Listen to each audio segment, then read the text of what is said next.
নমস্কার বন্ধুরা, Bangla computer academy চ্যানেলে আবারও আমরা একটা ইউনিক ভিডিও নিয়ে চলে এসেছি। তো আজকের ভিডিওতে আমরা দেখাবো কিভাবে মাইক্রোসফট ওয়ার্ডে কলামস অ্যাড করতে হয়, বিভিন্ন কলামস অ্যাড করে কিভাবে আমাদেরকে আহ, কাজ ক্রিয়েট করতে হয় সেটি আমরা শিখবো। তো তার জন্য আমরা কি করব, আপনাদের এখানে কিছু একটা লেখা টাইপিং করে আপনাদেরকে দেখাচ্ছি। তো তার জন্য আমরা কি করব, তার জন্য আমরা এখান থেকে একটা ফাইল আপনাকে সিলেক্ট করে নেব। জাস্ট এই ফাইলটাকে আমি সিলেক্ট করে নেব। আমি এই ফরম্যাটটাকে ডিলিট করে দিচ্ছি আপনাদেরকে বোঝানোর সুবিধার জন্য। এই ফাইলটা, এই টেবিলটাকে আমি ডিলিট করে দিচ্ছি। এখান থেকে আপনাদেরকে আমি জিনিসটা ক্লিয়ার ভাবে দেখানোর চেষ্টা করছি যে আজকে কিভাবে আমরা একটা মাইক্রোসফট ওয়ার্ডের পেজের মধ্যে কলামস ক্রিয়েট করা যায় সেটি আপনাদেরকে দেখাবো। তো তার জন্য এখানে দেখুন, এখন এই পুরো পেজটার মধ্যে কিন্তু একটা কলামসে পুরো কাজটা আছে।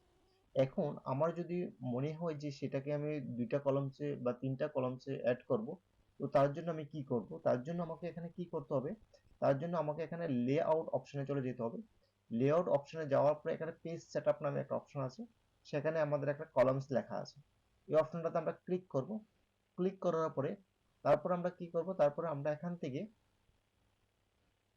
কিন্তু আমরা 1 2 3 left and right columns use করতে পারি।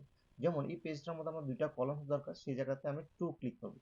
2 ক্লিক করার পরে দেখুন বন্ধুরা, অটোমেটিক কিন্তু আমার এখানে দুইটা কলামস অ্যাড হয়ে গেছে।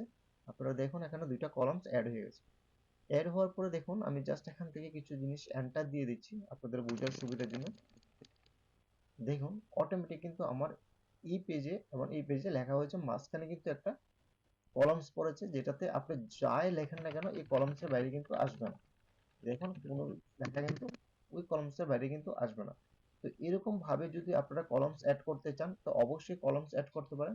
অথবা আপনারা কি করবেন, আপনারা এখান থেকে যদি 3 কলামস অ্যাড করেন তাহলে আপনারা এখান থেকে 3 ইউজ করবেন। 3 ইউজ করার পরে দেখুন অটোমেটিক কিন্তু আপনার তিনটা কলামস এখানে অ্যাড হয়েছে, এখানে একটা দুইটা তারপরে তিনটা কলামস অ্যাড হয়েছে। আপনি যদি চান যে লেফট সাইডে আপনি কলামস অ্যাড করবেন তাহলে লেফটে ক্লিক করুন। দেখুন লেফট সাইডে আপনার কি হয়েছে, লেফট সাইডে আপনার ছোট আছে, রাইট সাইডে কিন্তু আপনার বড় আছে। যখন আমরা কোশ্চেন তৈরি করব তখন সেখান থেকে 2 কলাম সিলেক্ট করব, পরে কিন্তু আমরা 2 পার্টে কিন্তু আমরা করে নেব। এবং পেজটাকে আপনারা ল্যান্ডস্কেপ মোডে রাখবেন। ল্যান্ডস্কেপ মোডে যখন আপনারা পেজটাকে রাখবেন তখন কিন্তু আপনারা কোশ্চেনটাকে রেডি করতে পারবেন। এবং মার্জিনটাকে আপনারা একটু একটু কমিয়ে দিবেন, কারণ মার্জিনটা যদি বেশি রাখেন তাহলে বেশি আপনাদের লেফট সাইডে চলে যাবে, এবং রাইট সাইড থেকেও কিন্তু একটু কমিয়ে দিবেন। দেখুন আপনারা কিন্তু এভাবে কোশ্চেন ক্রিয়েট করতে পারেন আপনারা 2 কলামস ইউজ করে। তো আশা করি আপনার আজকে এই ভিডিওটা দেখে আপনারা কলামস সম্পর্কে আইডিয়া এবং কলাম সম্পর্কে আপনাদের যে সমস্যা ছিল সমস্যাগুলি ক্লিয়ার হয়ে গেছে। তো আজকে ভিডিওটা ভালো লাগলে অবশ্যই একটা লাইক করবেন, কমেন্ট করবেন এন্ড বেশি বেশি করে শেয়ার করবেন যাতে অন্যরাও শিখতে পারে। আর চ্যানেলে নতুন হয়ে থাকলে চ্যানেলটাকে সাবস্ক্রাইব করে আমাদের সাথে থাকুন। আজকের জন্য এতটুকু, দেখা হচ্ছে আবারও নতুন একটা ইউনিক ভিডিও নিয়ে। ততক্ষণের জন্য ভালো থাকুন, সুস্থ থাকুন।